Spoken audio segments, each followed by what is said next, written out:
यह एक मध्यम परिवार की कहानी है जिसमें एक आदमी की 7 बेटियां थी। उनमें से जो सबसे छोटी बेटी थी वह बेहद स्वाभिमानी व स्पष्ट वक्ता थी।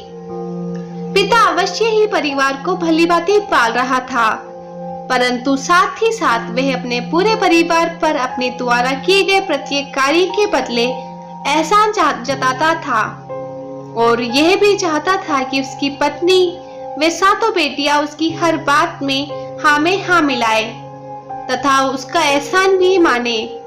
परंतु उसकी नानी वे सबसे छोटी बेटी वही बात कहती थी जो उन्हें उचित लगती थी। पिता सबसे छोटी बेटी पे अपनी सास से नाखुश रहता था क्योंकि वे एक घमंडी व्यक्ति था और उसे अपने किए गए हर काम के बदले सभी से वाई चाहिए थी, जो कि उन दोनों से ही उसे नहीं मिलती थी। एक दिन आजमाने के लिए पिता ने एक एक करके अपनी सभी बेटियों से पूछा कि बेटी आप किसके भाग्य का खाती हो, जिसके जवाब में 6 बड़ी बेटियों ने, जो कि अपने पिता की चापलूसी किया करती थी, ने तो कहा कि हम आपके भाग्य का खाती है।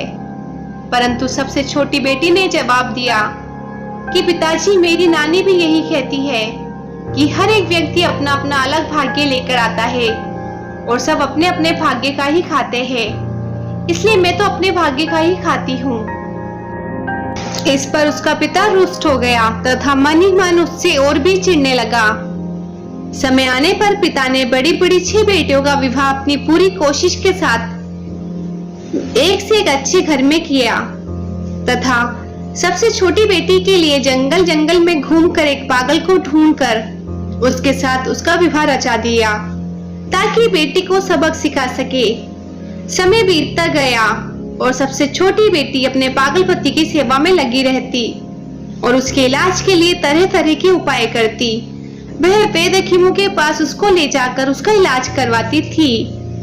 एक दिन एक हकीम के इलाज से अचानक वह ठीक हो गया, जिससे उसकी पूरी याददाश्त वापस आ गई, जिससे उसे पता चला कि वह किसी प्रदेश के राजा का इकलौता बेटा है जो कि पागलपन में घर छोड़कर जंगलों की ओर भटक कर आ गया था, जबकि राजा के सैनिक निरंतर उसे ढूंढने का प्रयास कर रहे थे।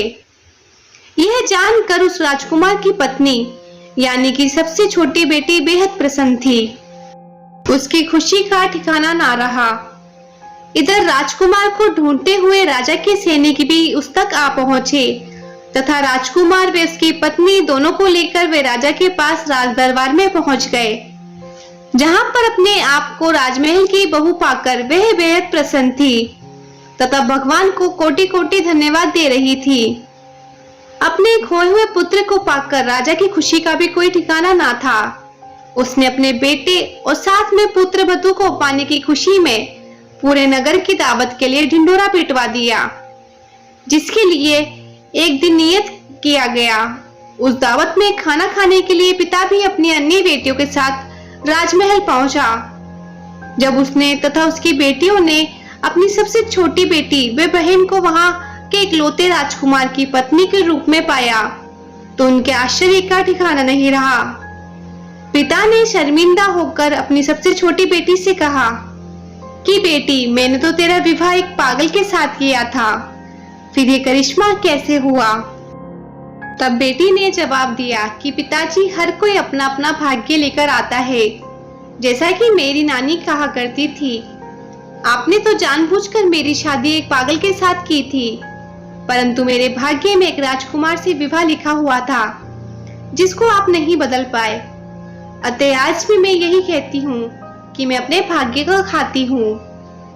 इस पर पिता को अपनी गलती का एहसास हुआ और उसने शर्मिंदा होकर वे अपने घमंड को दरकिनार करते हुए अपनी बेटी से क्षमा याचना की और यह मान लिया कि हर कोई अपने भाग्य का खाता है। तो दोस्तों, ये थी हमारी आज की कहानी। अगर आप लोगों को ये वीडियो पसंद आई है तो आप इसे लाइक कर सकते हैं, शेयर कर सकते हैं और ऐसी वीडियोस रोज देखने के लिए आप हमारे चैनल लाइफ लेसन स्टोरीज को सब्सक्राइब कर सकते हैं। Thanks for watching.